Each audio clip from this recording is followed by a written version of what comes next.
እንደ ማንንም አልነበረም በአዴን በአማራ ክልል የሚያዘው ማንንም አልነበረም ታዝዣለሁ የሚል ሰው ካለ የራሱ ችግር ነው የሚሆነው ግን ታዲያ በጀርመን ከህዋት ደጋፊዎች ጋር ከለውጡ በኋላ እርሱ ሄደው ከህዋት ደጋፊዎች ጋር ህዋት በሌላ ይታዘዝ ማለት ነውር ነው የሚል ነገርም ተናግረዋል ምን ለማለት ነው ህዋት በማንም አይታዘዝማ በማን ይታዘዛል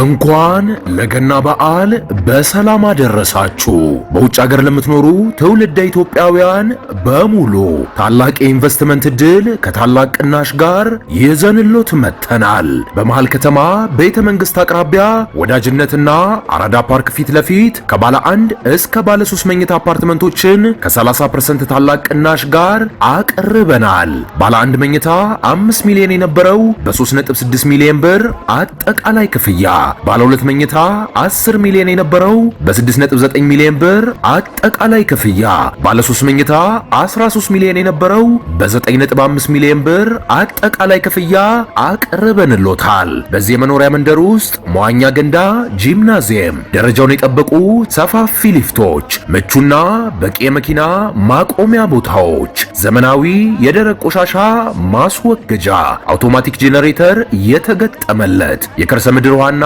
ለተለያዩ አገልግሎት የሚውል ሰገነት በአንድ አካቷል ለበለጠ መረጃ ከታች ባለው ስልክ ይደውሉ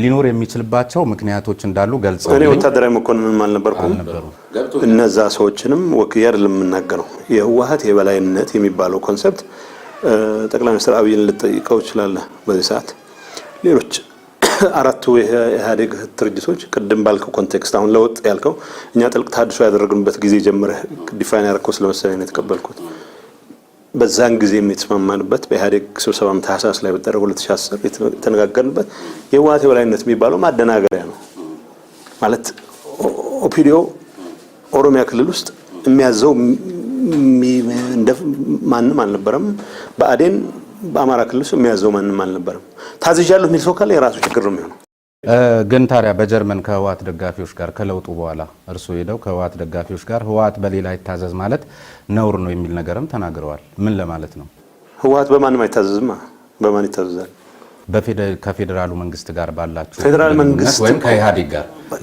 ኢህአዴግ ያስተሳሰብ ድርጅት ነው በአስተሳሰብ ዙሪያ በፕሮግራም ዙሪያ የተሰባሰበ ድርጅት ነው በማምንበት ፕሮግራም ዙሪያ የማምንበት ፖሊሲ ቀርጬ ፖሊሲውን ለማስፈጸም የሚያስችሉ ስትራቴጂዎች ስልቶች ነድፌ እነሱን ለማስፈጸም የሚያስችሉ አዋጆች ደንቦች ውስጥ የሚባሉ ኮንሰፕቶች ጨምሬ እነሱን ለጋራ ዓላማችን ማስፈጸም የሚውል አቅም ስለሚፈጥሩልን በዛ ላይ ተመስርተን ስራ እንሰራለን ከዚህ ውጭ ኦህዴድ ከሆነ ፌደራል መንግስት 4 ኪሎ ከተመጠ ሰውዬ ግድ ትእዛዝ አይቀበልም ህወሓት አይቀበልም ባዴን አይቀበልም አሁን ያው የተወሰነ ስም መቀየር አለ ትንሽ እንዳይወናበድብኝ ጥንቃቄ ያደረኩ ነው ግን ዋናው ነገር ትእዛዝ ህወሓት ከማንም ትእዛዝ አይወስድም ህወሓትና ባዴን የሚያገናኛቸው ዓላማ ነው ዓላማቸው ነው አዛዣቸው የሚሆነው ለዛ ዓላማ የሚገዛ ሰራቱ ጌታቸው ህወሓት ባዴን ወይም አሁኑን አዴፓ ህወሓትን ሊያዙ የሚችሉበት እኮ ግራውንድ የለውም ኮንቴክስቱ ወይም አውዱ መሆን ያለበት እርሱም ተናግረዋል ብለንኛ ምን ገምተው እኔ ያለው ነው ተገምታለሁ በዲሞክራሲያዊ ማዕከላዊነት ውስጥ የኢህአዴግ ጠንካራ የሆነ የዲሲፕሊን አሰራር አለ ከላይ እስከ ታች በተዋረድ የሚሄድ ነገር አለ በዛ መርህ ውስጥ ለተረዱ ሰዎች ነው መልሶት ምንድነው ምለው መልስማ በጋራ ተስማምተን የወሰናቸው ውሳኔዎች የሁሉም ገዢ ውሳኔዎች ናቸው የሚሆኑት በጋራ የተስማማንባቸው ስምምነታችን በውይይት ላይ የተመሰረተ ነው በዲሞክራቲክ ተሳትፎ ላይ የተመሰረተ ነው ከዛውጭ አንድ ሰው 4 ኪሎ መቀመጡ ወይ መቀሌ መቀመጡ ወይ ማዳማ መቀመጡ ይመሰረታል ወይ ፍንፍኔ መቀመጡ ይመሰረታል አይደለም so the whole point is ተስማምተን በፕሮግራሙ ዙሪያ ይሄን አቅጣጫ አስቀምጠናል ብለን ይሄን አቅጣጫ ተከትለን እንቀሳቀሳለን ያቅጣጫ ምን መርጥበት ምክንያት የህዝባችንን ጥቅም ያራምዳል ብለን ስለምናምን ሁላችን ለምሳሌ በአዴን አዴፓ አሁን የአማራን ጥቅም የማያስጠብቅ ውሳኔ ተቀብሎ ከሆነ ንስሐ መግባት ያለበት ከአማራ ህዝብ ፊት ራሱ ነው ተሳስቼ ነበር ማለት ያለበት በዛው ውይይት ላይ 36 ሰዎች ወይ አንዳንድ 180 ሰዎች ተሰብስበው በመናደርገው ውይይት ላይ ዝም ብሎ ተቀብሎ እንደሆነ የኔ ችግር ሊሆን አይችልም የኔ ራስ ምታት ሊሆን አይችልም ምክንያቱም በዛ ሰዓት በተለየ መልኩ የህወሓት ሰዎች ሐሳባቸውን አስርጸው ከሆነ ወይ የተሻለ ሐሳብ ነበራቸው ማለት ነው ወይ የተሻለም ሐሳብ ካልነበራቸው እነሱን ቻሌንጅ ሊያደርግ ሊሞግት የሚችል ሐሳብ ያለው ሌላ ሰው አልነበረም ማለት ነው። ይሄ ሲምፕል ነገር ነው የማወራው። ዋናው በመግባባት ላይ ተመስርተን ነው በጓዳዊነት ተመስርተን ውሳኔዎችን ስንወስን የነበረው። ስለዚህ ህወሓት እገሌን የማዘዝ ጉዳይ ሊሆን አይችልም። ያ ማለት አውራ ዘለል አይኖርም ማለት አይደለም። አንዳንዱ ዝም ብሎ በማይመለከተው ኤሪያ ውስጥ ገብቶ ይሄን አድርጉ በእኔም ህይወት ውስጥ ሊፈተፍት የሚፈልግ ብዙ ሰው አለ። እሱን አይደለም ማየት ያለብን። ፖለቲካሊ ኢትዮጵያ ሁላችንም እንድትቆይ እንድትቀጥል እንድትበለጽግ ትልቅ ደረጃ ላይ እንደርስ የምንፈልጋት ሀገር እንዴት እንመራት በሚለው ጉዳይ ላይ ኢህአዴግ እንደ ፓርቲ በፕሮግራም ዙሪያ ተሰባሰበ። ለምሳሌ ሰላም፣ ልማት፣ ዴሞክራሲ የህልውናችን መሰረት ነው። ምን አማራጭ የለንም። ሰላም ካላረጋገጥክ ልማት ማምጣት አትችልም። ልማት ለማረጋገጥና ሰላም ለማረጋገጥ ደግሞ ብዝሃነትን የሚያስተናግድ ስርዓት መኖር መቻል አለበት። ስለዚህ ፌደራል ስርዓታችን ይሄንን በሙሉ አድረስ ማድረግ መቻል አለበት። በነገራችን ላይ ህወሓት በሌላ ይታዘዝ ማለት እርሱ አሁን ያነሱት ኮንቴክስቹዋል እንትን አለ፣ እሱን እንስማማ።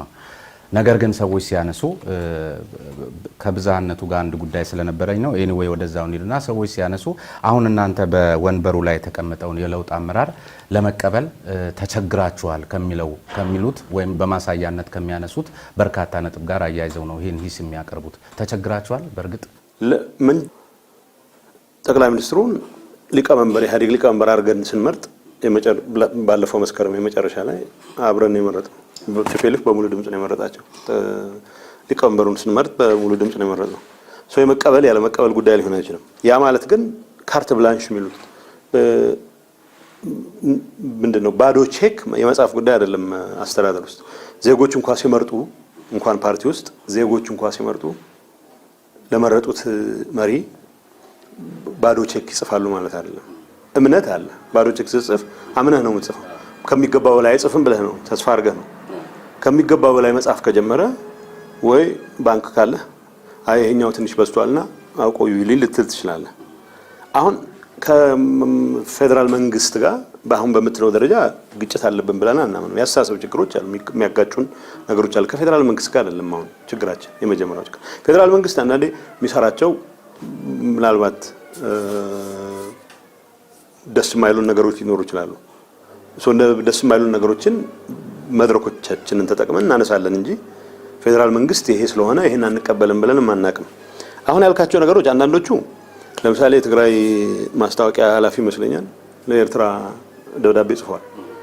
የአማራ ክልል መንግስት ለምሳሌ ጎረቤታችን የአማራ ክልል መንግስት ከኤርትራ ጋር ምንም የሚያጎራበትም ነገር የለውም፣ ግን ልኡካንን ብዙ ጊዜ ይልካል። አሁን ቅሬታ ማቅረብን አናቅም። በነገራችን ላይ እሱ የአማራ ክልልን ፌደራል መንግስትን አይደለም እሱ የአማራ ክልልን ምሳሌ ነው። አንድ ምሳሌ ተቀስከልኝ እንኳን ስህተትን በስህተት ሂሳብ ከማወራራት እኔ አሁን ለምሳሌ የተጻፈው አንድ ደብዳቤ ነው። እግር ኳስ ነው እንጫወት ነው የሚል ደብዳቤ ለራሴ አስቆኛል። ምን ነክቷቸው ነው የጻፉት? ምን ብለህ ጽፋለህ? ኤርትራ ሀገር ነው። አሁን አየህ ድሮ ትግራይ ክፍለ ሀገር ትግራይ ራስ ገዝ ኤርትራ ራስ ገዝ ይባል ስለነበረ ትንሽ ክፍለ ሀገር መስሎን ተሳስተን ከሆነ ኢሚዲየትሊ ነው ያረሙ። ምክንያቱም እነሱም በደስ አይላቸው። ስህተት ነው አይደል? ስህተት ነው እንዴ! ለኤርትራ ደብዳቤ እንዴት ይጽፋል? ኦፊሻል ደብዳቤ ሊጽፍ አይችልም። ዶክተር ደብረጽዮን እኮ የትግራይን በሚመለከት የኤርትራና የኢትዮጵያ ግንኙነት ዋናው አፌክት የሚያደርገው ትግራይን ወይም አፋርን ነው። ግን ደብረጽዮን እኛን ስለሚመለከት አብይ አይመለከትም አይልም። በማንኛውም መድረክ ላይ ይሄ ዶክተር አብይን የሚመለከት ጉዳይ ነው ነው የሚለው። የኤርትራና ኢትዮጵያን ግንኙነት በሚመለከት ሲጠየቅ ይሄ ጠቅላይ ሚኒስትሩ የሚመለከት ጉዳይ ነው። ሪስፔክትፉሊ ነው አድሬስ የምናደርገው። በምን ስሌት ነው?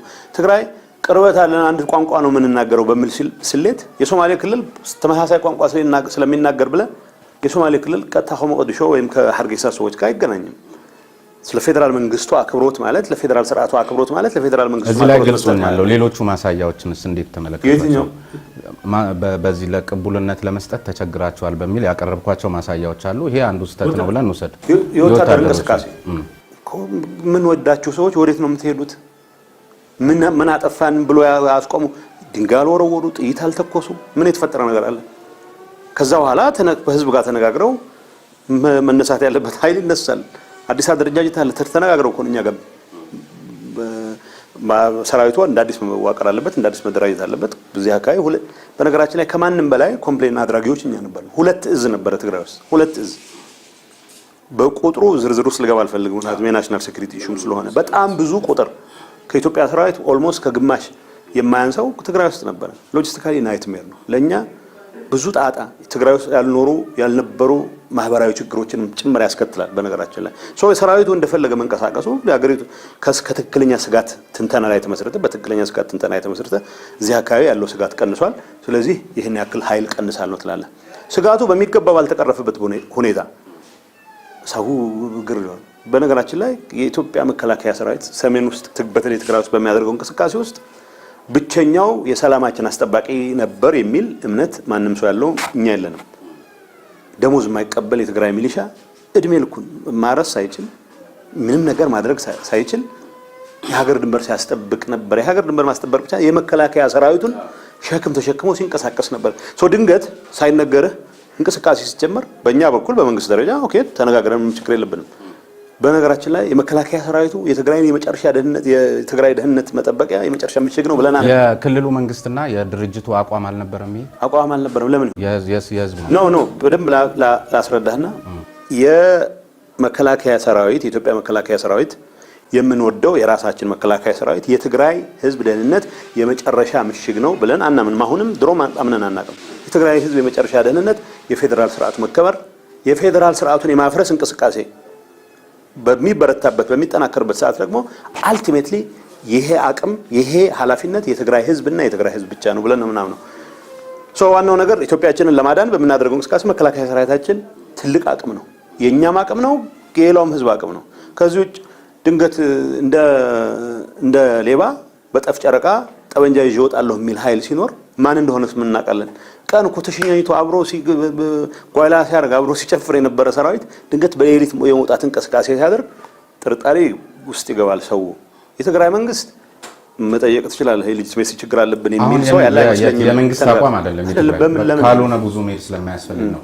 ብዙ ጊዜ የሆኑ ነገሮች ሲፈጠሩ በተለይ ከትግራይ ክልል በኩል የምናየው ሰዎችም በጣም እንታዘባለን ብለው የሚያነሱት አንድ ነገር ሲነሳ በምሳሌነትም ይሁን ወዴትም ስትሄዱ አዴፓና አማራ ክልል ይቀናቸዋል።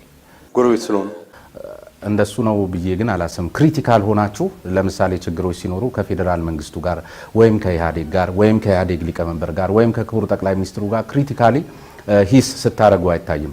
እና ምንድነው ይሄ የአማራ ፎቢያ አሁንስ ድረስ እስከ መቼ ድረስ ነው የሚል ነገር በጣም ይነሳል። እና ጎረቤት ስለሆናችሁ ይሁን እውነት አይደለም። ጎረቤት ያው አብሮ ይኖራል። ወንድማማቾች ነን፣ በደንብ እንግባባለን። አብረን ሞተናል፣ አብረን ተቃውረናል በሚለው ስሌት ብቻ አይደለም፣ ለወደፊትም አብረን እንኖራለን። እንደ ፖለቲከኞች ያው የሚመጣልህ መግጨት ካማረ የጎረቤትን ስለመግጨት ያለበት ስለሚመስለው ነው። ዛሬ የአዴፓ ሰዎችን ጠቅላላ እየወቀስኩ አይደለም። ፉከራዎች ምሳማ አሁን ትግራይ ውስጥ አይደለም። ዞረ ካየህ ሰው ተሰብስቦ ድንበር አስመልሳለሁ የሚል ሰው አልሰማህም። እዚህ አገራችንን ማዳን መቻል አለብን፣ ስርዓታችንን ማዳን መቻል አለብን ተብሎ የሚደረግ እንቅስቃሴ አለ። ጥያቄ ካለ በህጋዊ መንገድ ይቀርባል። ህገ መንግስት ያስቀመጠው ነገር ነው። ለምሳሌ አማራ ክልል የሚባል በደርግ ጊዜ አልነበረም። ኢህአዴግ ህገ መንግስት የፈጠረው ነው። ስለዚህ መፍትሄው መፍታት ካለበት በኢህአዴግ ህገ መንግስት ነው። በዛ መሰረት ነው መፍታት ያለብን። ስለዚህ ሁመራን የአማራ ግዛት ነው የሚልህ ፎካሪ ከየት አምጥቶት እንደሆነ መጠየቅ መቻል አለብን። ለዚህ ሰው ጥያቄ መመለስ ሲባል የአማራ ህዝብና የትግራይ ህዝብ ግንኙነት ሰለባ መሆን የለበትም። ሰለባ መሆን ካለብን አንድነታችንን ለማስጠበቅ በምናደርገው እንቅስቃሴ እንቅፋት የሚሆኑብን ሰዎች ለመከላከል ብለን በጋራ በምናደርገው እንቅስቃሴ ላይ እንኳን ማነሱትና ሰሞኑንም ከአማራ ክልል በኩል ምክር ቤቱ ላይ አንድ ስብሰባ ጨምረው እንዲነግሩኝ ነው። ስለዚህ ለምሳሌ በትግራይ ውስጥ ብዙ ስራ ነው ያለን። እኔ አሁን እድሜ በሌላው ሶስት ስታንዳርድ ስታየው በጣም ትልቅ የሚባል አይደለም። የዶክተር አብይ ተቀራራቢ እድሜ ውስጥ ነው ያለሁት። ግን ጥሮታ መውጣት ፈልጋለሁ። ጥሮታ መውጣት ፈልጋለሁ ስል ሌላ ስራ መስራት ፈልጋለሁ። ለምን? ሌላ ስራም ጥሩ ስለሆነ ማለት ነው። አገር ምን ያለው ሰልችተው እንዳይሆን ብዬ ነው። ለምን ስለቸኛል? ያልወጣሁበት ምክንያት ነው የምነግርህ። ምክንያቱም ጥሮታ በመውጣት ምን ያስፈልጋል መሰለህ? የተረጋጋ ሀገር፣ ጎረቤቶች ሱዳን ማለት ነው፣ አማራ ክልል ማለት ነው። አማራ ክልልና እኛ ጎረቤቶች ምናምን በሚባል ወንድማማቾች ነን፣ ተካማቾች ነን። ከዛ ግን ብዙ ሰርተናል። 27 ዓመት ሙሉ ወርቅ የሆኑ ስራዎችን ሰርተናል። እኔ ኋላ ጆይን ያደረኩ በሆነም ፓርት ኦፍ ማይ ላይፍ ለኔ የምኮራበት ስራ አካል ነው። ይሄን አድርገናል። ስለዚህ በእኔ ደረጃ እንኳን የሆነ አሁን የሚመጣን ትውልድ አንድ ነገር አስረክቤ ኢትዮጵያን የተሻለ የበለጸገች አረጋለሁ የሚል እምነት ነው ያለኝ። ስለዚህ በ43 በ44 በ45 ዓመቴ ወጥቼ አስተማሪ ሆናለሁ የምወደው ስራም እሱ ነው በሚል አብሮ ውስጥ ይመላለስ ነበር። አሁን 20 ምናምን ዓመት ስራ አብሮ የነበሩ ሰዎች ተመልሰው 20 ምናምን ዓመት ውስጥ ጨለማ ነበርኩ ብለው ከማን ጋር ለመታረቅ ነው? ጨለማ ነበሩ የሚሏቸው ጠላቶቻቸውም ጋር ለመታረቅ የራሳቸውንም ውጤት ጭምር መቀመቃ ወረደው መጨረሻ ወዳጆቻቸውንም ጠላት ማድረግ ግዴታ መስሏቸው በየመድረኩ ሲፎክሩ ሰማለሁ። እንደ ድርጅት አይደለም አሁን እየነገርኩ ያለሁት በግለሰብ ደረጃ ባለፉት 20 ምናምን ዓመታት የገጠመን ይላል። አብሮኝ ስብሰባ ተቀምጦ ውሳኔ ወስኖ የሚያቅሰው የወሰነውን ውሳኔ ተገድጀን የወሰንኩት ካለኝ እኔ በምን ስሌት አስገድደዋለሁ? ጠመንጃ ልይዝ ካራቴ አልተማርኩ በምን ስሌት ነው አስገድጀው የወሰነው? አማራ ክልል ላይ አፍጥጠን አናቅም። አማራ ክልል ውስጥ የሚደረግ እንቅስቃሴ የሚያሳስበን ግን የትግራይን መሬት ካልወሰድኩ በስተቀር ውቃቤ አያርፍም የሚል አስተሳሰብ በስፋት ኢንተርቴን የሚደረግበት በነገራችን ላይ ክልል መሆን ስለጀመረ ነው። ቀደም ሲል ከዚህ ከዛሚ ሬዲዮ ጋር ባደረጉት ቃለ ምልልስ ላይ አንዱ ማሳያ አቅም ያለውን ሰው እንደ ስጋት የሚቆጠርበት ሁኔታ የሚል ነገር አንስቼ ነበርና እርሶ ራያ መሆኑትን ሲጠቅሱ አቶ ዛዲቅም ትዝ አሉኝና ጡረታ መውጣት አማረኝ ሲሉኝ ምናልባት ይሄ ተገፊነት ስሜት እርሶም ጋር ደርሶ እንዳይሆን ተገፊነት ስሜት ገጥሞኝ አያውቅም፣ ሊገጥመኝ አይችልም። አስብ የነበረው ነው የነገርኩ ቶሎ ቦታና እኔም ጋር የራያ አስመላሽ ኮሚቴዎች ቀርበው ነበርና አንድ ወቅት ላይ በአግባቡ የተደራጁ ጥያቄ ያላቸው ወገኖች ናቸውና እርሶ ከዘመዶቹ የተለየ አቋም እንዴት ሊይዙ ቻሉ? በአጋጣሚ አሁን አንተ ጋር የቀረቡት ልጆች ሪስፔክትፉሊ ምነው አድሬስ ማድረጋቸው ከባህር ዳር ነው ያመጡት እንጂ ከራያ አልወሰዱትም። ያንን ጥያቄ በእርግጠኝነት ነው የምነግርህ። የማውቀው ለምሳሌ አንደኛው ልጅ አውቀዋለሁ፣ በደንብ አውቀዋለሁ ማለት ነው። አንደኛው ልጅ እኛ ዝም ብሎ በጠባብ በሆነ መንገድ የመንደር ፖለቲካ ውስጥ እንኳን ስንገባ እዛ መንደር ውስጥ ብዙም ሮል ነበረው ብዬ ማላምነው ሰው ነው። በጣም በራሱ ጊዜ ያዘነባቸው አጋጣሚ ሊኖር ይችላል። የግል ሀዘንህን ህዝብ ላይ ኢምፖዝ አታደርግም። ራያ ውስጥ የማንነት ጥያቄ ቢነሳ አይገርመኝም። ማንነት ማለት እንትን አይደለም፣ በብረት ላይ የተጻፈ የማይላቀቅ አይነት የማይሟሽሽ አይነት አስተሳሰብ ማለት አይደለም። ለምሳሌ 6 ሰዎች አለን። ከስድስቶቻችን ማለት ሁላችንም ሂማን ቢንግስ ነን፣ ሰዎች ነን ብለን ነው የምናምነው። ስድስታችንም ጥሩ እንክብካቤ ያገኘን የሆነ ሰዓት ላይ አንዱ ከተጓደለበት አጋጣሚ ነው ሊል ይችላል። ትንሽ ከቆየ አጋጣሚ አይደለም እኔ ስለሆንኩ ነው ማለት ይጀምራል። ትንሽ ከቆየ እኔ ከዚህ ቦታ ስለሆንኩ ነው ሊል ይችላል። አይደንቲቲ የሚባለው የማንነት ጥያቄ የሚባለው መነሳቱ ብዙ የሚገርመኝ ነገር አይደለም። ራያም አድዋም ሊነሳ ይችላል። ልክ ሌሎች አካባቢዎች አሁን የራያ ማንነት ጥያቄዎች ያነሱት ዘመዶች ያልካቸው ሰዎች ከብዙ ዘመዶቻቸው በተለየ መልኩ ለምን አማርኛን ብቻ ነው መገለጫችን እንዳሉ ነው እኔም መረዳት የሚያቅተኝ። ለኔ አማራነት እንደማንኛውም ማንነት ሶሺዮ ሂስቶሪክ ነው። በፈለከው ሰዓት አማራ ትሆናለህ። ለምሳሌ እኔ ትምህርት ስማር የወሎ ክፍለ ሀገር ተወላጅ ነበርኩ። ትግርኛ ተናጋሪ ነው የነበርኩት። ወልቃይት ውስጥ የነበሩ ሰዎች የጎንደር ክፍለ ሀገር ተወላጆች ነበሩ፣ ትግርኛ ተናጋሪዎች ናቸው። ፌዴራል ስርዓቱ ትግርኛ ተናጋሪዎችን አንድ ላይ ከለለ። ቋንቋችን መማር ስላለብን በቋንቋችን መተዳደር ስላለብን ተብሎ ከዛ ውጭ ድንገት ለኔ የሚቀርበኝ ባህር ዳር ነው የሚል ሰው ካለ ባህር ዳር እንወደዋለሁ። እኔ ከባህር ዳር ሰው ጋር ጠብ የለኝ፣ ለባህር ዳር ሰው ፍቅር አለኝ። an amazing አገር amazing people ኢትዮጵያ አይደል እንዴ አፍተር ኦል። ከዛ ውጭ ግን ለትንንሽ ሴክታሪያን ጥቅም ሲባል እዚህ ሰፈር ያለው ሰው እኔ ካልኩበት ጉዳይ ጋር ተያይዞ አብሮኝ ነቅሎ ካልመጣ የሚል አስተሳሰብ ግን ገዳይ አስተሳሰብ ነው። እሱ አያስፈልገንም። አሁን ዋናው ርዕሳችን ይመስለኛል ተገፍቼ አላቅም፣ ልገፋ አልችልም። ምክንያቱም መብቴንም ሲሪየስሊ ወስደው ነው ግዴታንም ሲሪየስሊ ወስደው። ሌላ ቀደም ሲል በጣም እርሶ ያሰመሩበት ነገር አለ፣ ብዝሃነት፣ ፌዴራሊዝም፣ ህገ መንግስታዊ ስርዓቱ የሚል ነገር። ህገ መንግስቱን በጣም ተቆርቋሪ የምትመስሉበት ሁኔታ በተለያየ መልክ ይንጸባረቃል። በዚያው ልክ ደግሞ ህገ መንግስታዊ ስርዓቱን በመጣስ ሂደት ውስጥ ደግሞ አንደኛ የምትታዩት እናንተ ናችሁ። በምን ምክንያት? ለምሳሌ ከሚነሱት ምሳሌዎች መካከል የዚህ ክልል ምክር ቤት ህገ መንግስታዊ አቅምም ሆነ ተልእኮ ክልሉ ላይ ብቻ ነው አይደለም። እንዴት የህዝብ ተወካዮች ምክር ቤት ያጸደቀው ኢትዮጵያ በሚባል ሀገር ፌዴሬሽን ውስጥ የገባ ነው ፈቅደን ነው ፈቅዳችሁ ነው። አዲስ አበባ ውስጥ የተቀመጠ ሰው የሚያወጣው አዋጅ ኢፕሶ ፋክቶ እኔን እንዳለ እኔ ላይ የሚጫን ነው ብዬ ካመንኩ ክልልነትም የለም ዜግነትም የለም። ቻሌንጅ የማድረግ መብት እሱ ትርጉም ነው። የህገ መንግስት ትርጉም በፌዴሬሽን ምክር ቤት በኩል ነው። በፌዴሬሽን ምክር ቤት ነው ስማኝ፣ በፌዴሬሽን ምክር ቤት በኩል ያንን የጸደቀ አዋጅ የህዝብ ተወካዮች ምክር ቤት እናቀርበናል። እሱን ማቅረብ አንድ ነገር ነው። የሱ መልስ ሳይመጣ ግን እዚህ ክልሉ ምክር ቤት ተሰብስቦ ያን አዋጅ ስትሽሩ የክልሉ ምክር ቤት ጥያቄ ሊያቀርብ የሚችለው አቋም ከያዘ ብቻ ነው። ዝም ብለህ ድንገት ሰዎች ሳይሰሙኝ ብለህ የምታስገባው ማመልከቻ የለም። በይፋ ነገር ጠቅላይ ሚኒስትር አብይ ከአክብሮት ጋር ወጥተው ድንገት ለዚች ሀገር የሚጠቅማት አህዳዊ መንግስት ነው ቢሉ አይ ይሄ ነገር ልዩነት አላቸው እንዳይባል ባዕድ እንዳያማን በሚል ተደብቄ አይደለም ተቃውሞ ማቀርበው በይፋ እኚህ ሰውዬ ተምታቶባቸዋል ብዬ ተናግሬ ነው ምለው አላሉም። ምሳሌ እግዚአብሔር ይስጣቸው። የሆነ ፌደራል መንግስት ውስጥ ያለ ሹመኛ ድንገት መጥቶ እንኳን ለገና በዓል በሰላም አደረሳችሁ።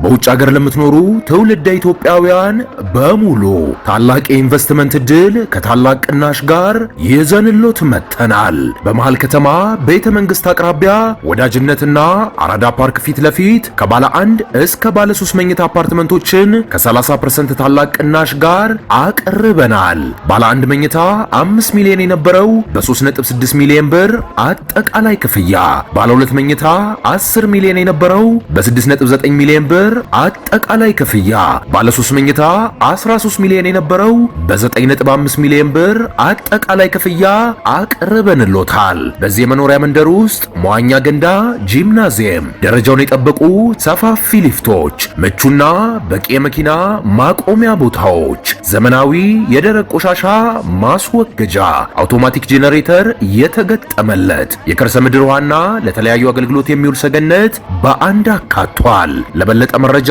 ከታች ባለው ስልክ ይደውሉ። የትግራይን አንድ አውራጃ በሚመለከት እስራኤሎች ፍላጎት አሳይተዋልና በተወሰነ መልኩ ተነጋግረን ልንሰጥ ነው ቢለኝ ተቃውሞን ሳላሰማ ኦፊሻል ተቃውሞ ማለት በይፋ ኢንዲግኔሽን ነው የሚባለው ንዴትህን ሳትገልጽ ህጋዊ ማመልከቻ የሚባል ነገር አይቀርም። ህገ መንግስቱ የኛ ነው ስንል ህገ መንግስቱን ካነበብከው እኛ ብሔር ብሔረሰቦች ህዝቦች ይላል ፈቅደን ነው የሚለው። በመፈቃቀል ላይ የተመሰረተ ማህበረሰብ ኢኮኖሚ ማህበረሰብ ለመፍጠር ብለን ነው። እነዚህ ፍላጎት ያላቸው ማህበረሰቦች ድንገት ከ4 ኪሎ የሚወጣ አንድ አዋጅ ስህተት ነው ብሎ ካመኑ የመጀመሪያው ነው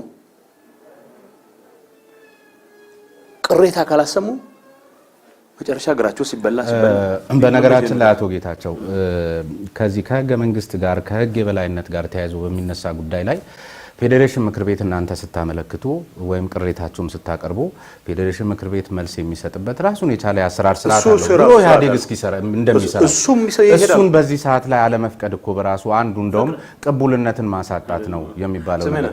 ሌላም እዚሁ ላይ ልጨምር ቀድሞ በነበረው ወይም ደግሞ ከለውጡ አስቀድሞ በነበረው ሂደት ውስጥ እና ለውጡን ሁለቱን ያምታታው ነው። ለኛ ከህዳር ጀመርክ አሁን ደግሞ ወደዚህ ጀመርኩ አይደለም። በህዝብ ተወካዮች ምክር ቤት ራሱ ክቡር ጠቅላይ ሚኒስትሩ በሚገኙበት ጊዜ ብዙዎቻችሁ ከፍተኛ የሆናችሁት አመራሮች እዛ ምክር ቤት ላይ አትገኙም፣ አትታዩም። ይሄ በራሱ አንዱ በወንበር ላይ የተቀመጠውን መንግስት ቅቡልነት ማሳጣት ነው የሚባል ነገር ይነሳልና ስህተት ነው። ግን አሁን ደግሞ ስህተት ነው ያልኩት በአጋጣሚ ነው የመጣሁባቸው አጋጣሚዎች በጣም ጥቂት ናቸው። ወይ ፓርላማ ስብሰባ ማታ ይነገረናል አውሮፕላን ምናምን ስትፈልግ ካልሆነ በስተቀር መኖሪያም ኦፊሻል መኖሪያ እኮ አዲስ አበባ ነው። የጽህፈት ቤቱ ችግር ነው። የጽህፈት ቤቱ ችግር ሊሆን ይችላል። ኦፊሻል መኖሪያ አዲስ አበባ ነው። ለምን እዚህ ያለው ስራ ማለት ይሄ የትግራይን ህዝብ መበደል አይደለም። ኦፊሻል መኖሪያ ነው ያልኩት የክልሉን ህዝብ ፍላጎት ለማጠናከር ብለን በርከት ያሉ አመራሮችን እዚህ ነው የመደብነው ብለዋል አይደለ? እውነት ነው። እኔ ኦፊሻል መኖሪያ አዲስ አበባ ነው ስል እስካሁን መታወቂያ በትግራይ አላወጣሁም ማለት ነው እንጂ ፉል ታይም ስራ ትግራይ ነው። ግን ኦፊሻል መኖሪያ ጋር ከተኛው ረጅም ጊዜ ሆኖኛል። ያኛውን መመለስ ይኖርበታል እዚህ ለማውጣት በአጋጣሚ ቤተሰብ ምናምን አለ እዚህ ፌዴራሊዝሙም ላይ ከትግራይ ክልል በላይ የአህዳዊነት መገለጫ አለ ወይ? እኛ ብሔር ብሔረሰቦች የሚለውን ነገር ያቀነቅኑታል እንጂ ጨፍላቂነት እኮ ትግራይ ክልል ነው ያለው። እነሱን ምክር ቤት እንዲያቋቁሙ ተደርገው በተለያየ መልክ ሌሎች ቦታዎች ላይ ለምሳሌ አማራና ደቡብ ክልል ላይ በሚደረገው ደረጃ ትግራይ ክልል ውስጥ አቃፊነት አይታይምና እንደውም አህዳዊ ከተባሉ እነሱ ናቸው። አህዳዊነትን ግን በቃል ይደነግጡለታል ይባላል። አይደለም። አይ የኢሮብ ወረዳ ምክር ቤት አለው። ልዩ ምክር ቤት ነው። ኩናማዎች በቋንቋቸው መማር የሚችሉበት ሁኔታ ለማመቻቸት ጥረት ይደረጋል። ቋንቋቸውን ይጠቀማሉ። በሚዲያችን የራሳቸው ሚዲያ ስለሆነ ኢሮብ ቋንቋውን ይጠቀማል። በሚዲያ የራሱ ሚዲያ ስለሆነ ትምህርቱን በዛ ቋንቋ እንዲማር ይደረጋል። ስለዚህ ያው በዛ ምናምን አለ ፕሊዝ ነው ህዋትም አቆማል ነው ማንም ሰው በዛ መልኩ አሁን 31 የሚባሉት አንደኛ የሽብር ወንጀል የሚባል ክስ ለመመስረት የፌዴራል መንግስት ስልጣን ነው። የክልል ፖሊስ በዛ መልኩ እሱ ነው ያሳስባል። ፖሊስ ሰው ይዛል። አሁን ሌላም ቦታም ያለ ችግር ነው፣ ግን እዚህ አሁን ሲሪየስሊ መዋጋት አለብን ብለን ያልነው ሰዎች በቁጥጥር ስር ያውልና ከዛ 19 ቀን ስጡኝ 29 ቀን ስጡኝ የሚለው ነገር አለው። እሱ ማስቆም አለብን። ለራያ አይደለም፣ ለአድዋ አይደለም፣ ለአዲግራት አይደለም፣ ለሸዋሮቢት አይደለም፣ ለማንም ሰው እስር ቤት አስገብታል ለምትመረምረው። ክቡር ጠቅላይ ሚኒስትር እንዳሉት አስረን አይደለም ምን መረምረው መርመረን ነው የምናስረው። አይ ቲንክ ቃሉ እሱ ይመስለኝ አጣርተን ነው የምናስረው፣ አስረን አይደለም የምናጣራው እንዳሉት ያው ያዝልቅልን እሱ አመለካከት። እኛም ማስፈሰብ ያለብን እንደዛ ነው። ሰው ያልካቸው 31 ሰዎች የሚባሉት በሽብር የተከሰሰ ሰው የለም። ለመከሰስ አቃቤ ሕግ እጅ ውስጥ መግባት መቻል አለበት። አቃቤ ሕግ ይሄን ምን የሚያውቀው ነገር ነው? ፖሊስ ግን አንዳንዱ በግል ቂም ተነሳስቶ ይችላል፣ በቅንነትም ጭምር ሰዎቹ እዚህ ግርግር ውስጥ ታቻቸዋለሁ ብሎ አስቦ ሊሆን ይችላል። ግን አካሄዱ ስህተት ነው። ሰው እስር ቤት አስገብተህ አይደለም የምትመረምረው። በቂ ማስረጃ አለ። ቦምብ እየወረወሩ የሚሉ ልጆች አሉ ከየሰፈሩ ተልከው። የራያን ጥያቄ ቦምብ ወረወር ልትፈታው አትችልም። ህዝቡ የራሱን ማንነት አሳምሮ ያውቃል። የሚጠይቀውን ጥያቄ ምን እንደሆነ ያውቃል። በየሰፈሩ አጀንዳ ሲዘህ ምትልከው እንዲህ ነው የሚላል። ታሪክ ማይደግፈው ስለ ታሪክ ማለት ነው። ስለ ዛሬ ነው የማወራው። ማንነት ሶሾ ሂስቶሪክ ነው አውቃለሁ። የሚያድግ የሚቀየር ምናምን ነው። አንድ ወቅት አማራ የነበረ ሰውዬ ትግራይ ሊሆን ይችላል። የኔ ልጅ እንዴት ልጅ አለች ስታድግ ማንነቷን ራሳችን የምትመርጠው ሶ እኔ በደንብ ከቻልኩና ካሳደግኳት ወይኔን ማንነት ይታደርግ ይሆናል የሚሆን አይመስልም። ግን እንደዛ ካልሆነ የራሷን ማንነት ይታተጋለች። ሶ ማንነትን ዝም ብለህ ሰፍተህ የምታስቀምጠው ነገር አለ።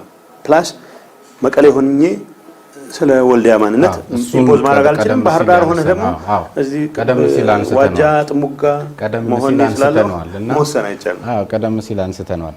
ግን የሆነ ሆኖ እሱም ላይ ጦር ከፈታ ወሬ የፈታው የሚባልም ነገር አለና አንዳንድ ጊዜ ግለሰባዊ ጉዳዮችን ምናነሳ ሊመስል ይችላል እንጂ ግለሰባዊ ጉዳዮች የድርጅቱ የምናምን ተደርጎ መታሚያው ብዙ ስለሚሆን መጥራት ቀደም ብዬም ፕሮግራሚን ሳስተዋውቅ መጥራት ያለበትን ነገር ማጥራት የሚለው ነገር አቶ ዛዲቅ ዘርዘር ያለ የራሳቸውን ምክንያት አቅርበው ከህወሓት ለቀዋል፣ እህታቸው ታስረዋል የሚለው ነገር ደግሞ አሁን ሀገር እያመሰ ነው። አሁንም የተለየ አስተሳሰብ የተለየ እምነትና አመለካከትን ለማራመድ ህወሓት ገና ይቀርዋል፣ ብዙ እዛ ቁመና ላይ አልደረሰም ተብሎ መዓት ነገር ከዚህ ከአምዶም ጋር ተያይዞ ሲጨበጨብ አይተናል። መቼም በአዳራሽ ውስጥ የተለየ ሀሳብን ማዳመጥ መቻል ነው፣ ብዝሃነትን ማረጋገጥ። የተለየ ሀሳብ ማዳመጥ ፈልገን ሳይሆን ተገደን ማዳመጥ አለብን። ፈልገን ሳይሆን ስለዚህ ተገደን ከምናዳመጥ ፈልገን ብናዳመጥ ይሻላል ብለን ያዳመጥ ነው። ቅድም ያልከው ልጅ እህት ገሌ ታስራለች የሚለው እኔም መረጃ አድርሶኝ በስህተት ነው። ጥፋት ያጠፋ ሰው ካለ እኔ አሁን የጠቀስከው ልጅ ጋር በቤተሰብ ደረጃም በጣም ቅርብ ስለሆነ እንደዛ የምትባል እህት ስለመኖር አላውቅም ነበር። አሁንም እርግጠኛ አይደለሁም። ግን ማንም ሰው ቢሆን እንኳን እሱ ጥፋት ማለት እሱ ያው የተሰማውን ነው ያደረገው። የተሰማውን ስለ እኔም ገምቶ የነበረ ነገር ነው ያደረገው። ገና ወጣት ጎረምሳ ልጅ ነው። ብዙ ይፈልግ ነበር ትልቅ ደረጃ መድረስ አልደረሰም። መድረስ ትንሽ ፈጠነ መሰለኝ። ስለዚህ ስላልሆነ የሆነ የወሰደው አቋም አለ። እነዛ ላይ ምንም ችግር የለብኝም። ጥሩ እንደውም በጊዜ የሚፈልገውን አቋም በደንብ ገልጾ መለየቱ በጣም ጥሩ ነው። እሱ በያዘው አቋም ላይ ግን እሱ አቋም ለመያዝ ያስቻለው በምክንያትነት ያነሳው ልክ አይደለም እያሉ ነው። እሱ ተራ ጨዋታ ነው። የኔ በቅርብ ዘመዴም እሱ እዛ ላይ ጊዜ ማናባከን ማለት አይ ማባከን ካለብንም አይባከን ነው መጥራት ስላለበት አይደለም አልሆነማ ማለት ዛዲ እንትን ነው ማለት በደንብ እንክብካቤ ያገኛል በመንግስት ህወሓት ስላለ እኛም ስለ አንድ ሰው ምናወራ ይመስላል እንጂ ነው። አሁን ትንሽ አታካብደው ዛሬ ማለት ቋንቋውን መጠቀም አልፈልግም። ስሞል ታይም ክሮክ ነው ማለት እንትና አይደለም። ይሄን ያክል በመታካብዱ ደረጃ የህወሓት ትልቅ ሰው ምናምን የሚባልም አይደለም። ሰው ምንም ይሁን ምን ግን እኔ አሁን እንዲያድግ ፈልግ ነበር፣ ትልቅ ደረጃ እንዲደርስ ምናምን ፍላጎት ነበረኝ። ግን እሱ አሁን ቴሌስኮፒንግ ይባላል። ቴሌስኮፒንግ የሚባለው ምንድነው? ጁፒተርን በቴሌስኮፕ ስታያት መንካት ትፈልጋለህ። ሌሎች 10 ዓመት ምናምን የወሰድባቸውን ርቀት በ10 ቀን ምናምን ማሳጠር ይፈልግ ነበር። በአጋጣሚ ፕሮሰሱ እንደዛ አይደለም። አሁን ጉባኤ ምናምን ስትገባ እንደዛ አስበህ ብዙ ሎቢ አድርገህ በአጋጣሚ ሳይመረጥ ቀረ። ትንሽ እንትን ይላል። እሱ ያሳሰው ግን በሱ ምክንያት እህቱ ትሁንም አትሁንም ማንም ሰው አሶሺየትድ የሆነ ሰው አንደኛው ወንጀልም አልፈጸመም እኮ የተፈጸመ ወንጀል የለም። የልጅ በቃ የተሰማውን ገለጸ። እንደውም አባቱን አስቀይሞ ይሆናል እንጂ አማራነት ነው ቢሻለኝ ካለ አባቱን ሊያስቀይም ይችላል። ዳትማቻ ከንትን እናቱን ያስቀይም ይችላል እንጂ ሌላ የሚበድለው ሰው ያለ አይመስለኝም። ግን ይሄን አረገ ብሎ አንድ ፖሊስ የሱን እህት አስሮ ከሆነ ወንጀል ነው። እኔ ለማጣራት ኢንፋክት ከጎጃም ነው አንድ ወዳጅ የደወለልኝ እንደዚህ እየሰማሁ ነውና ዞሮ በዚህ ምክንያት የታሰረ የለም ነው። የታሰረች ልጅ አለች። የታሰረችው ጮኸት ታሰማ ነበር ተብሎ ነው ያሰሯት። ኢሚዲየትሊ ይሄ ነውር ነው። የጮኸ ሰው በሙሉ አይፈታም። ቅድም ያልኩህ እኮ ፖሊስ ዝም ብሎ ስለዚህ ተፈታለች። አባቱን ግን እኮ ሳያስቀይም እንደውም ችግር ሲመጣ መሸሽና ማፈግፈግ ሳይሆን ፊት ለፊት ተጋፍጦና ተፋልሞ ማሸነፍ እንደሚገባ ላስተማረኝ ለውዳያቴ ለዋሃደ ሻረው አቢቶ አበራ ብሎ እና ለራያ ማህበረሰብ ምስጋና አቅርቧልና ምናልባት ከመቀየም ባሻገር እንደውም አያጀግኑትም ብለው ዋሃደ አያቱ ነው። እኔ አሁን ስገምት ዋሃደ ሻረው በጣም እንደሚለው ሴንሲብል ሰው ነው።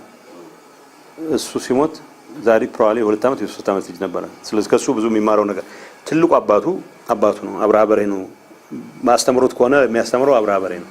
ኬር አድርጎ በደንብ ተንከባክቦ ያስተማረው። አሁን በዚህ ጉዳይ ላይ አስተያየት ባልሰጥ ደስ አይለኝም። ግን በቃ ወደ ራያ አካባቢ ያለው ጉዳይ አሁን በጣም ተወጥሯል። ሰሞኑን ከዛ ምክር ቤት በእናንተም በኩል ብዙ ጦር ወደዛ እየተጠጋ ነው የሚባል ነገር አለ።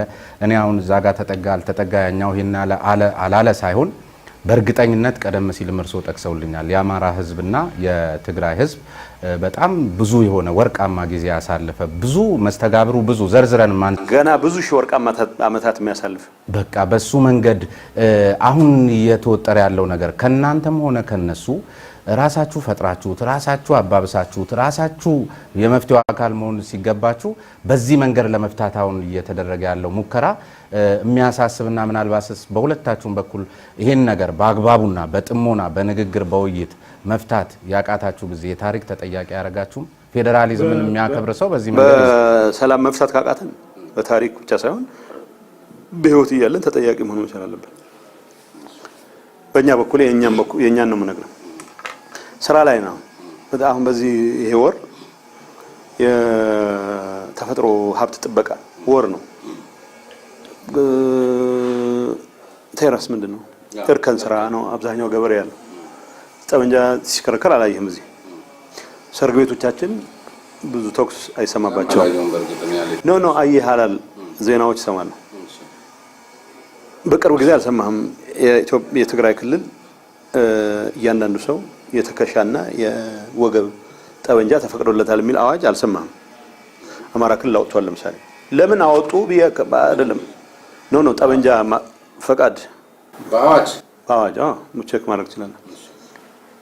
ለምንድን ነው እንደዚያ ያደረጉት? አሁን ስገምት ባለፈው ስብሰባ ስራ አስፈጻሚ ስብሰባ ላይ ሲሰማ አማራ ክልል ውስጥ የጎበዝ አለቃ በዝቷል ማለት የነበሩ አመራሮቻችን የተናገሩትን ነው። እኔ አማራ ክልል ባለፈው ለባዕዴን ጉባኤ ኋላ አዴፓ ለዛ ሄጄ ነበር። ቀን ብዬ አድሬስ አድርጌ ጓዶች መስማት አለባቸው ብዬ የማምነውን የድርጅት መልእክት አስተላልፌ ከዛ በኋላ አልሄድኩም አማራ ክልል። ለምን ምን መሄድ ኖሮበት ነው? አይ በዛ ምክንያት አለ። መሄድ ካለብኝ እሄዳለሁ። ምንም ሊያስፈራኝም አይችልም። ያገሬ እኮ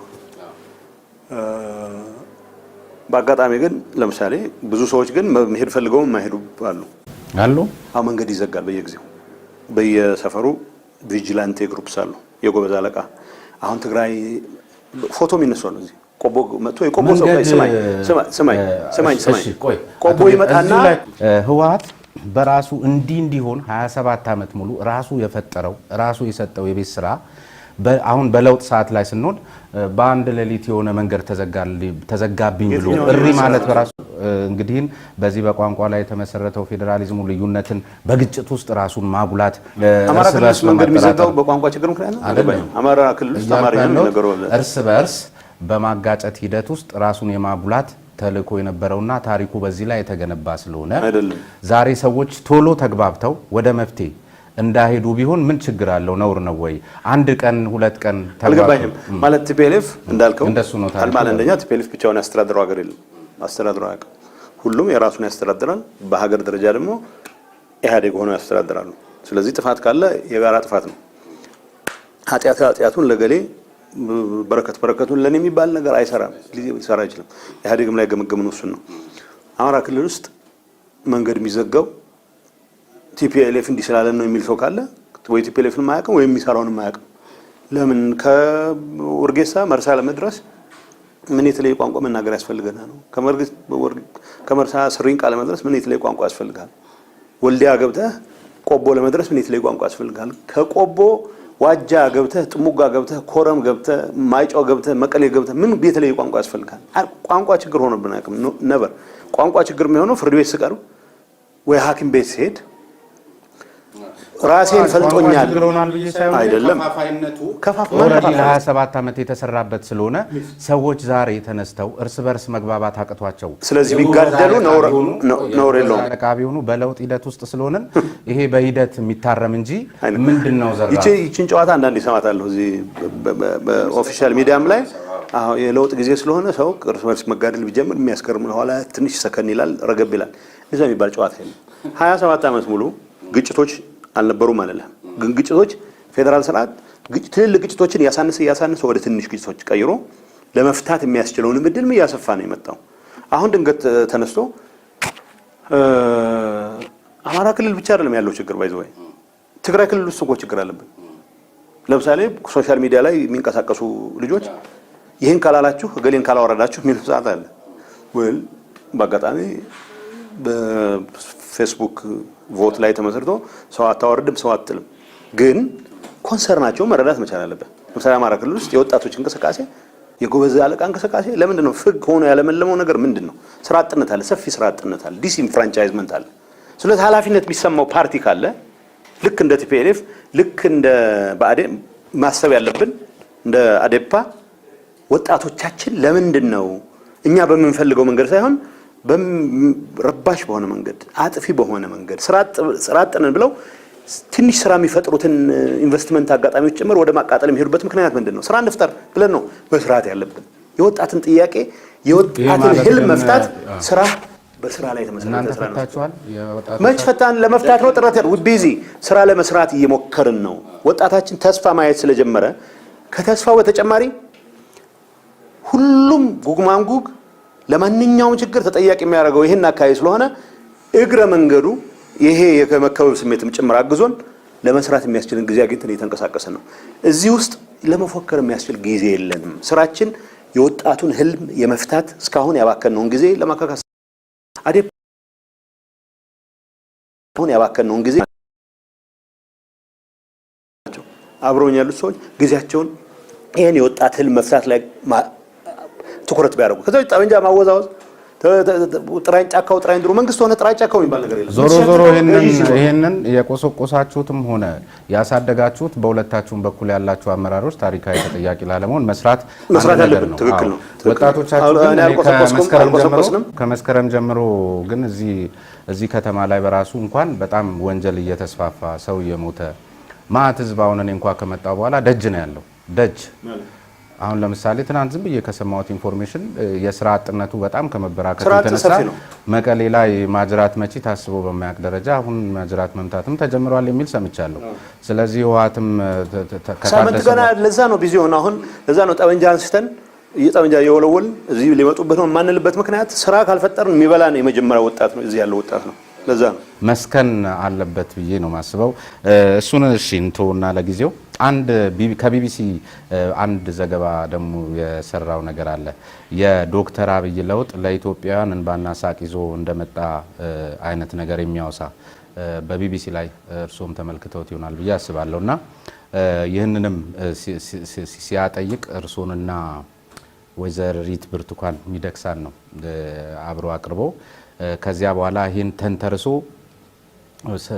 ሳቁን በወይዘሪት ብርቱካን በኩል ስጋቱን በእርሶ በኩል የእርሶ የሰጡትን ትንታኔ መሰረት አድርጎ ነውና ይህንን የተመለከቱ ብዙ ጸሐፍቶች ዛሬ ላይ የሚያለቅሱት እነሱ እንደ ብርቱካን ባሉ የመብት ታጋዮች ላይ በፈጸሙት ግፍና በደል ምክንያት ለፍርድ እንዳይቀርቡ የሚፈለጉ ሰዎች በመፍራት ነው። አቶ ጌታቸው እዚያው ላይ እንደውም እርሶ ዜናውን ተመልክተውት ከሆነ 6 ልጆቼ በግፍ ተገለውብኛል የምትል ሴትዮ ቀርበው ነበር የእርሶና የወይዘሪት ብርቱካን የቀረቡበት ዜና ላይ እና ይሄን የሚጠይቁ ሰዎች ሲጽፉ ምን ይላሉ?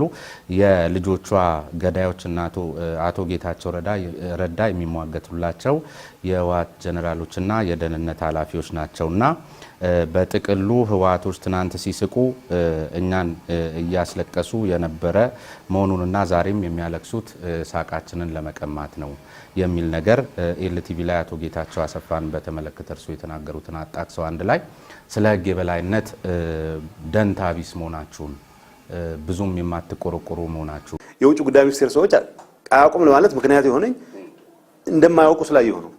ማብራሪያ ሲጠይቁ እንደ ማንኛችንም መፈክር ነው የህዝቦች ግንኙነት ነው የሚሉት።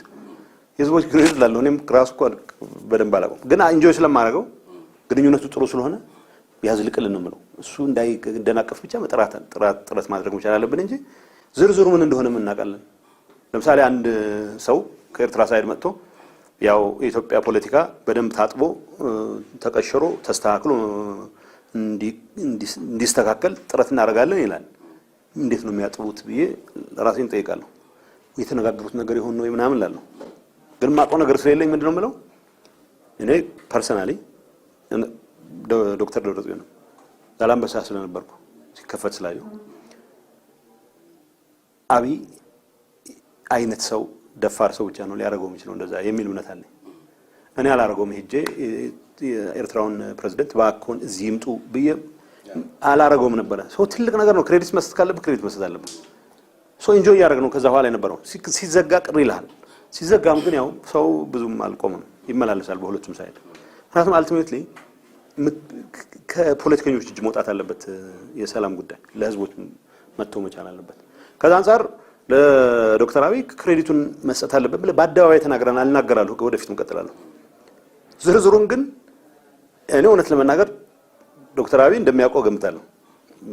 አንዳንድ የሚያነሳልናል ግን የውጭ ጉዳይ ሚኒስቴር ሰዎች ያውቁታል ብዬ ግን እርግጠኛ መሆን አልችልም። ወይ ያውቃለሁ ብሎ የነገረኝ ሰው ስለሌለ ነው። እንደ ኃጢአት ልትቆጥርብኝ አይገባ ማለት ነው። እኔ አላቅም የሚያውቁ አይመስለኝም ነው ያልኩት እንጂ አያውቁም ብዬ አልተወራረድኩም። የኢህአዴግ ስራ አስፈጻሚ አባላት ግን የማወቅ ነው ዝርዝር እኮ ግዴታ የለባቸው። ግዴታ ሳይሆን መብት የላቸውም። ለምን ዝርዝር መብት የላቸውም? እሺ ግን አቀራረቡ መብታቸውን ተነጠቁ አይነት በሚመስል ነገር ስለመሰለ ነው። ይሄን እናጥራ ነው ጉዳዮች ላይ እንወያያለን። አቅጣጫውን እናስቀምጣለን። ቆይ አቅጣጫውን የሳተ ከሆነ እንቃወማለን። ያስቀመጥነው አቅጣጫ አለ። ለምሳሌ በእኩልነት ላይ ተመስርቶ ለአፍሪካ ህብረት ክብር ሊኖር ይገባል ብለናል።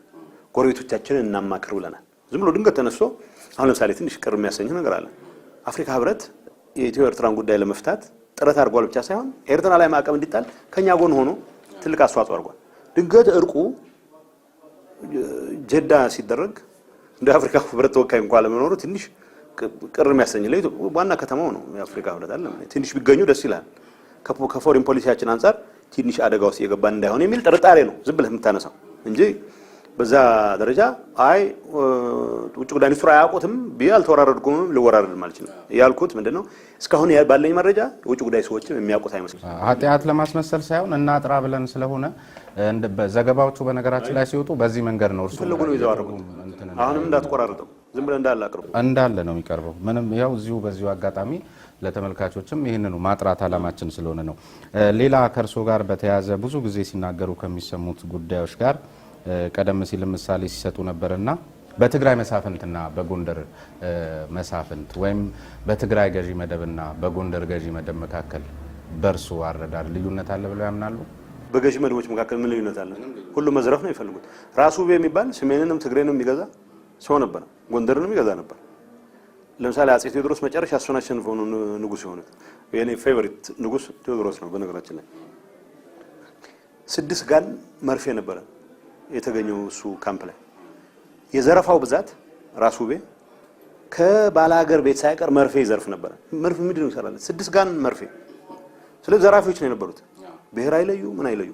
ስለዚህ ግን ብዙ ጊዜ ህወሓት ደግሞ የተለየ ገዢነትን ወደ አማራ ላይ የሚያላክከው ነገር ራሱ የአማራ ገዢ መደብ የሚባለው ኮንሰፕት ያለፉት 120 ዓመታት ታሪክ ነው። ሌላ ነገር እኮ የለውም እንጂ በየሰፈሩ የዘመነ መሳፍንት የነበረውን ታሪኩ እየተከተልክ ሱሐል ሚካኤል ገሌ ባልክ ቁጥር በዛልም አሁን የሚሰላው የአማራ ገዢ መደብ የሚለው ኔሽን ስቴት ኢትዮጵያ ኔሽን ስቴት የምትባለው ከተቋቋመች ከአጼ ምኒልክ ወዲህ በነበረው ሁኔታ ነው። አማርኛን ቋንቋ ማዕከል ያደረገ ማለት ነው እንጂ የሰራሌ ገዢ ራስ አሉላም ሆነው ያውቃሉ። የትግራይ ሰው ደቡብ ሄደው ገዢ ሆነው ያውቃል። ግን በአማርኛ ቋንቋ ነው የሚያስተዳድረው። እንኳን ለገና በዓል በሰላም አደረሳችሁ።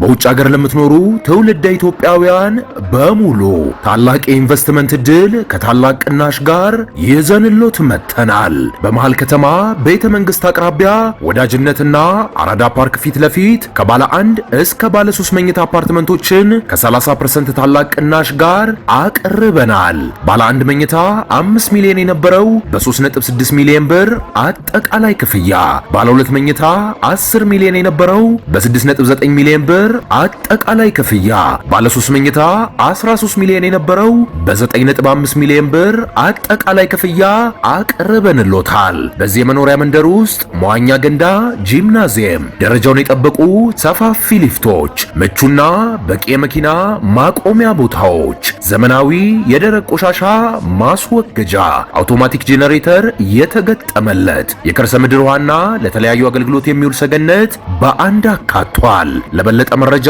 ከታች ባለው ስልክ ይደውሉ። ኮሩ ያ ነው ማለት ነው።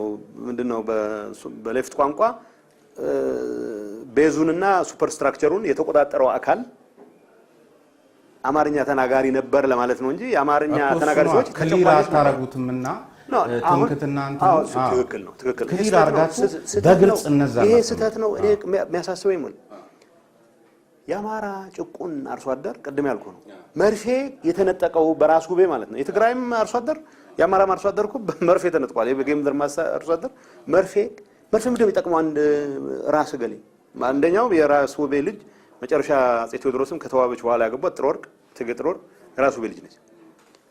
አሁን ትግራይ ውስጥ ይባላል በውቤ የደነቆረው በውቤ ሲምል ይኖራል የሚባላል በትግራይ በኋላ ራሱ ብሔሩን ሎኬት ማድረግም ተገቢ አይደለም። አሁን ትግርኛ ተናጋሪም ነበር፣ አማርኛም ተናጋሪ ነበር። ሁሉንም ግን መርፌ ሳይቀር ሲዘርፍ የነበረ ሰው ነው።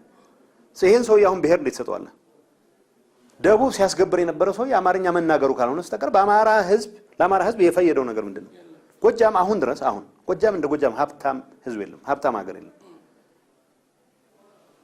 የትኛው እዚህ ግባ የሚባል ፋብሪካ ደብረ ማርቆስ ሰምተህ ታውቃለህ? የጎጃምን ገበሬ ሀብት ወደ ትልቅ ነገር ሊያደርስ የሚችል ስራ። እንደ ፖለቲከኞች ስራችን የጎጃም ገበሬ ከትርፍ አምራችነት ወደ አምርቶ ፕሮሰስ አድራጊነት የሚቀየርበትና ትልቅ ሀብት የሚፈጥርበት ነገር ማምጣት ነው። አልቲሜትሊ የአማራ ገዢ መደብ ነው የሚባለው ክሊር አይደረግምና አንዱ እሱ ነው እንጂ አማራ እኔ የፈለኩትን ብደነፋ ገዱ የፈለገውን ቢነፋ አለምነው ማነው አምባቸው መኮንን የፈለገውን ብናቀራራ የጋይንት አርሶ አደርና የራያ አርሶ አደር የጋይንት አርሶ አደርና የጽምብል አርሶ አደር ተመሳሳይ ነው። አስፒሬሽናቸው ፍላጎታቸው አንድ አይነት ነው። ስሙ በጣም ነው የምወደው ነው የህወሓትን ስም። እርሶ ስለወደዱት ሳይሆን ህዝባዊ ወያኔ ሓርነት ትግራይ ማለት ትግራይ ኦልሬዲ ነፃ ወጣች ህወሓት አመራር። እሺ እርሶ ከወደዱት ሌላው ሳይስማማበት ማን አንተ ነው ያልተስማማበት? የህወሓት አባል ሆነና ሐሳብን አስረጽ። ህወሓት ላይ ስሙን ብንቀይረው ፕሮግራም መቀየር ላይ ነው ቁም ነገር ማውራት ያለበት። ህወሓት የትግራይን ህዝብ ህይወት የሚቀየረው በፕሮግራም ስም ከግብር አይበልጥም። አቶ ጌታቸው አይበልጥም፣ በልጦ አያውቅም። አዴፓና ኦዴፓ ስምን መላክ ያወጣዋል ተብሎ እኮ ሲተረት ምሳሌው ተግባሩን ስለሚገልጽ ይመስለኛል። እኔ ውበቱ የሚባል አንድ ጓደኛ ነበር። ስሙን መልአክ አልወጣውም ብለን ምን ከራከረ ሰዳሁን እሱ አይደለም መሰለኝ። እሺ ኦዴፓና አዴፓ ስም ከቀየሩ በኋላ የተሻለ ዲሞክራሲ አማራ ክልልና ኦሮሚያ ክልል ውስጥ ተፈጥሯል ብለህ ካመንክ ህወሓት ምንድነው የሚሆነው? በዛ እንትን ምንድነው የሚሆነው? ሲዴፓ ነው የሚሆነው። ስም ውስጥ አይደለም። ፕሮግራም ነው። እሱም ፕሮፖዛል አደረገ ነው። ፕሮግራም ነው። ድርጅት የሚያደርገው ስም አይደለም፣ ፕሮግራም ነው። ፕሮግራም ህዝብን የሚጠቅም ፕሮግራም ነው ወይ ነው? የህዝብን ኢንተረስት ፕሮሞት የሚያደርግ ፕሮግራም ነው። እዛ ላይ ነው ትኩረት ማድረግ ያለብን። ሌላው ጨዋታ ነው። ስም ስለቀየር what's the name እንትና እነ በእውቀቱ እነ እርቅ ይሁን ስማቸው ስለተቀየረ ድሮ ልጆች ሆነን የምናወራው ኤሪክ ስለሆኑ እነ ገብረ መድህን ጂሚ ስለተባሉ በምን ስሌት ነው የተለየ ቁመና ሊኖራቸው የሚችለው? ስሙን እንወዳለን ማለት ነው። ለማንኛውም ኤኒዌይ እዚህ ጋር ከተነሳውንም ወደ ኤርትራ ጉዳይ ላይ የትግራይ ህዝብ ከአማራ ህዝብ ጋር ያለው ግንኙነት ትግሬኛ ተናጋሪ ከሆነ ኤርትራ ህዝብ ጋር ካለው ግንኙነት የተለየ ነው ወይ የሚል እምነት አሉት? ምንም የተለየ አይደለም። የተለየ ካልሆነ በጣም ጥሩ። አይ ይሄ ጥያቄ ከምን ጋር ይነሳል? እኛ ጋር ቢመጡ አቶ ኢሳያስ ያላስተርጓሚ እናናግራቸው ነበር የሚለው ነገር ተነስቶ ቋንቋ ነው በትግርኛ ነው የሚናገሩት። ያው አስተርጓሚ ያስፈልግም ማለት ነው እንጂ ይሄን ደግሞ እንዝለለው እንዳይሉኝ በረከትና ታደሰ በሙስና መታሰራቸው በጣም እንዳስደነቁት ጠቅሰውና በጣም ነው የሚያስገርመኝ። እስቲ እሱን ፈታ ያርጉልኛ። እኔ ኢህአዴግ ስራ አስፈጻሚ እስከገባው በኢህአዴግ አመራር እስከገባው ረጅም ጊዜ ሊባል ይችላል። አሁን አትማ አንድ አመትም ረጅም ለውጥ ያመጣ ስለሆነ ረጅም ጊዜ ሆኗል። ቢያንስ በመንግስት ስልጣን ውስጥ ከገባው ቆየት ብያለሁ። ብዙ ጊዜ በሙስና የሚጠረጠሩ ሰዎች ግምገማ ላይ ይነሳሉ። ብዙ ጊዜ አሁንም ማቃቸው ቱባ ሰዎች አሉ በሙስና የሚጠረጠሩና አንድም ቀን ተነስተው የማያውቁ ማቃቸው በረከትና ታደሰ ናቸው። አንድም ቀን ማለት ደረጃ ካስቀመጥን ለምሳሌ 60 ሰዎች የሚጠየቁ ከሆነ 58ኛ እኔ ጠራለሁ፣ በጣም እርግጠኛ ነኝ። 59ኛና 60ኛ ታደሰና በረከት ነው የሚሆኑት። ይሄን ካልኩ አይበቃም? ነውር እኔ በረከት ጋር በርካታ የሚያለያዩ ነገሮች አሉ ማለት ኢንፋክት በዚህ መድረክ ላይ የማይወራ ስለሆነ ነው። ሌሎች አሁን ከፍተኛ ቦታ ላይ ያሉ ሰዎችም ሳይቀር የሚያውቁት ነገር አለ። በጣም ስትሪክት ስለሆነ የሚገመግምባቸው አይኖች በጣም ከበድ ስለሚሉ ቢቀጠቀጠን ነበር። ያው አባታዊ አይነት ነገርም ነበረው፣ ስስት ነበረው ለድርጅቱ ምናምን የራሱ እኔም አልስማማባቸው ነገሮች ነበሩት። በሙስና እኔ ሰው ትቆጣ ነበረ ተብሎ በቁጥጥር ስር ቢውል አይገርመኝም ነበር ወይ ታስፈራራይ ነበር ተብሎ ነውር እንደሆነ አውቃለሁ። እንደዛም ግን አይገርመኝም ነበር። በሙስና የመጨረሻው ሰው ነው ነገር ታደሰና በረከት 58ኛ ነው ይሆናል ብያምናለሁ። ደረቡ አሉ 58ኛ የሚጠሩ ሌሎች ከ60 ሰዎች 58 እኛ ሆኜ 59 እና 60 እነሱ ነው የሚሆኑት። ይሄን ካልኩ ይበቃል። ይሄን አታነሱም እንዴ ታዲያ?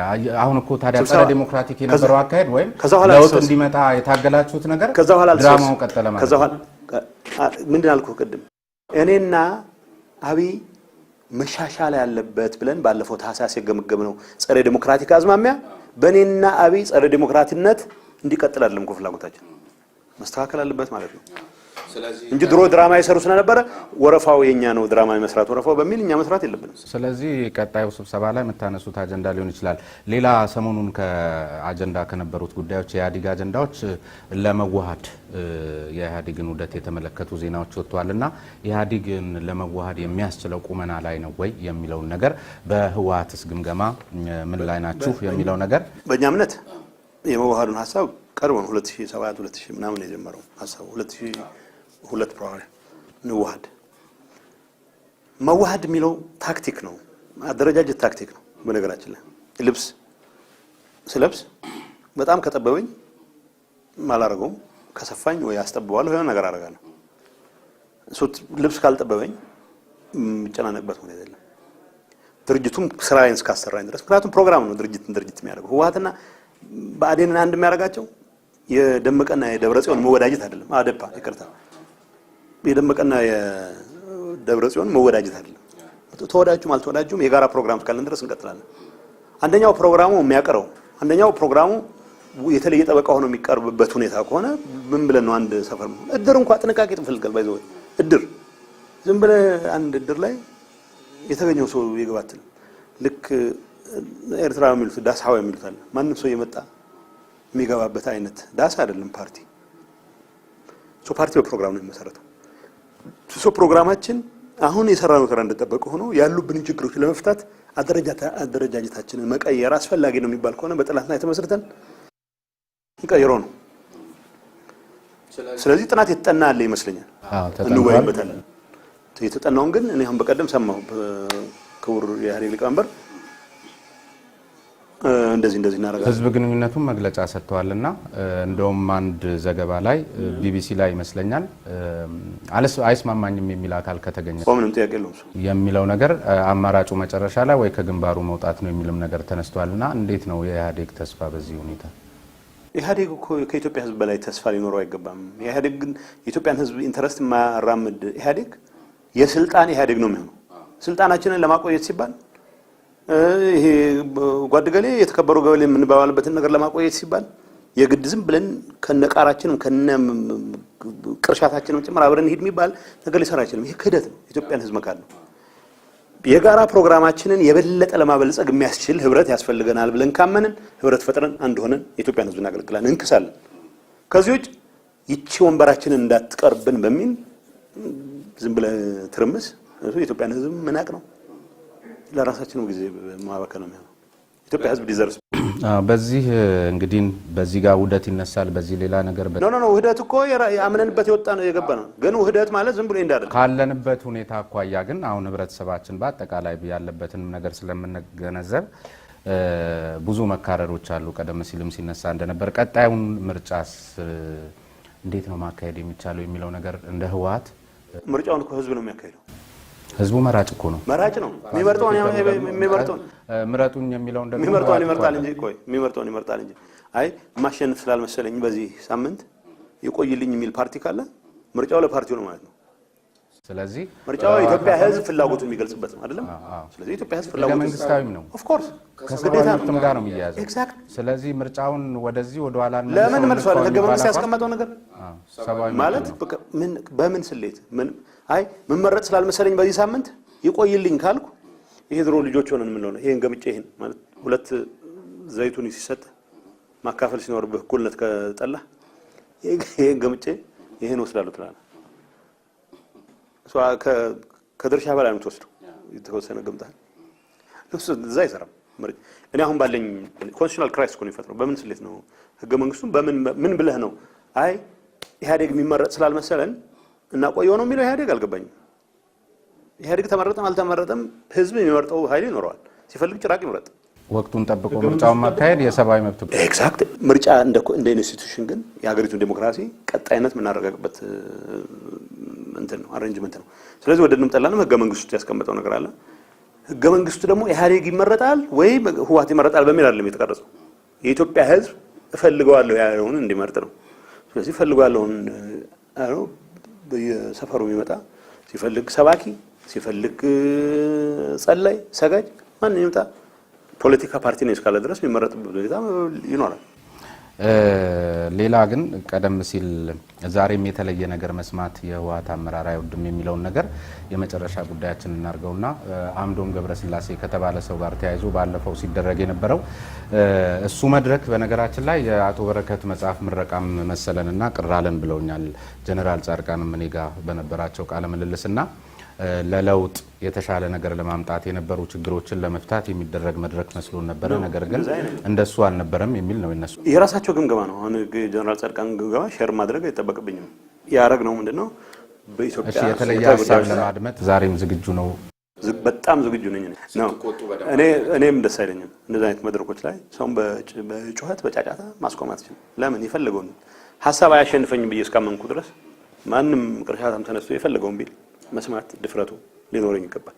በህወሓት በኩል የተለየ ሐሳብ የመስማት ፍላጎት አለ ብቻ ሳይሆን ከመቼውም ጊዜ ይበልጣል። ከአንድ ዓመት ከአራት ወር በፊት የተነጋገርነው ቢዝነስ አንዩዋል ሊሆን አይችልም። የትግራይ ህዝብ ስንዋሽ ልንኖር አንችልም። አስገድደን ነው እኛ ብቻ ነን አማራጭ ያን ይየልን አንችልም። ለኢትዮጵያ ህዝብ የሚገባው እውነትን የሚናገር ስህተቱን ተቀብሎ ግን የተሻለ ነገር አስተካክል ማላዘን አይደለም። አጥፍቼ ነበር እያለ ሰልፍ ፍላጀሌሽን ራሱን እየገረፈ የሚኖር እንደ የቀድሞ ባህታዊ አይነት አይደለም መሆን ያለብን። አጥፍተናል፣ ጥፋቱን ለመካስ የሚያስችል ቁርጠኝነት ይዘን እንሰራለን የሚል ድርጅት ሆነን እንወጣለን ብለን ይወጣ ነው። ሐሳብ የተለየ ሐሳብ መስማት ያቆመ ድርጅት የሞተ ድርጅት ነው። እንደውም ሌሎች ኢህአዴግ ውስጥ ያሉ ጓዶችን መመክረው የተለየ ሐሳብ መስማት ማለት ነሰሰርሊ የተለየ ሐሳብ የሚያቀርቡትን ሰዎች አጀንዳ ይዘህ መንጎድ ማለት አይደለም። ኢንተርቴን አድርገው የምታምንበትን ደፍረህ ደረተን ነፍተህ ይሄን ነው ህዝብ የሚጠቅመው ብለህ እስከ መጨረሻው ድረስ ለህዝብ ውሳኔ ራስህ ተገዥ አድርገህ መንቀሳቀስ ማለት ነው። ህወሓት በዛ ደረጃ ሬዲ ነው። ከማንም ተመሳሳይ እምነት ካላቸው ኃይሎች ወገኖች ጋር ለመስራት ዝግጁ ነው። ህዝባችንን እንክሳለን ስንል የምር ነው መካስ የምንፈልገው እንጂ ዊንዶው ድሬሲንግ ይባላል ድንበር ለማስመሰል ብለህ መስከረም 2 ምናምን ሲመጣ ቤትህ እንደምትቀባው አይነት አይደለም። የኛ የለውጥ እንቅስቃሴ የተሻለ ህወሓትን ማሳየት ካልቻል የትግራይ ህዝብ አሽቀንጥሮ ነው የሚጥለው። ግን በነገራችን ላይ እንደው ከዚሁ ካነሱት አይቀር ለካቲት 11 በተከበረ ቁጥር ህወሓት ራሱን የሚያነጻጽረው ካለፈውና ከሙት ስርዓት ጋር ነው። ይሄን እንኳን ያልተወ ስርዓት እንዴት አድርጎ ነው አሁን እርሶ በሚሉት ያለፈውን ስርዓት መርሳት የለብም። በነገራችን በጣም መርሳት እንደሌለብህ የምታውቀው ድንገት እኔ አሁን እየገረመኝ ያለው ድሮ የተሸነፉ በደንብ እስር ቤት የነበሩ ሰዎች አሁን ወጥተው በሁሉ መጽሔቶች ላይ አዲስ አበባ የሰብአዊ መብት ጥሰት ከደርግ በባሰ አሁን ያለው ብሎ ሲከራከሩ ሳይ መርሳት የለብንም ማለት ነው። እነዚህ ሰዎች ትከሻቸው አሁን ትንሽ ስለላላ ካልሆነ በስተቀር ጠመንጃ የሚያነሱበት እድል ከገጠማቸው ያጠፉናል እላለሁ። አሁን ጠመንጃ ሳያነሱም ኦልሬዲ ሚዲያውን ተቆጣጥረው አገር በማተራመስ ስራ ላይ ነው ያሉት። ሰሞኑን ይሄን ሲያዩ ነው ይሄን አቋም ያዙት ነው ወይስ ነው? የድሮው አቋሜ ነው። ከሙት ስርዓት ጋር ራሴን አላወዳደርም። የተሻለ ኦርጋኒክ ከራሴ የሞተ ቆዳ ጋር ነው የማወዳደረው። ትናንት ከነበረኝ ብልሽት አንፃር አሁን የደርሻለሁ ነው የምለው እንጂ የሞተ ስርዓት ዜሮ ከዜሮ ኔጌቲቭ ገብቶ የነበረ ስርዓት ከሱ ጋር ነጻጽሬ ምን የሚያሰጋኝ ነገር ነው? ኖ መርሳት ኖ ኢንሲዲየስ ነው፣ መርዝ ነው ሐሳብ። ኒቼ ምን ይላል? ከመጥፎ ተግባርና ከመጥፎ ሐሳብ የትኛው የከፋ ነው ብሎ ይጠይቃል ራሱን። መጥፎ ተግባር እንደ ቁስል ነው ይላል፣ ፊት ለፊት ስለሚታይ ቶሎ ታርመዋለህ። መጥፎ ሐሳብ ግን እንደ ፈንገስ ነው ይላል፣ እስኪያጠፋህ ድረስ አታውቀውም ይላል። ከመጥፎ ሐሳብ ይሰውረን ለማለት ነው። እሺ የተከበራችሁ ተመልካቾቻችን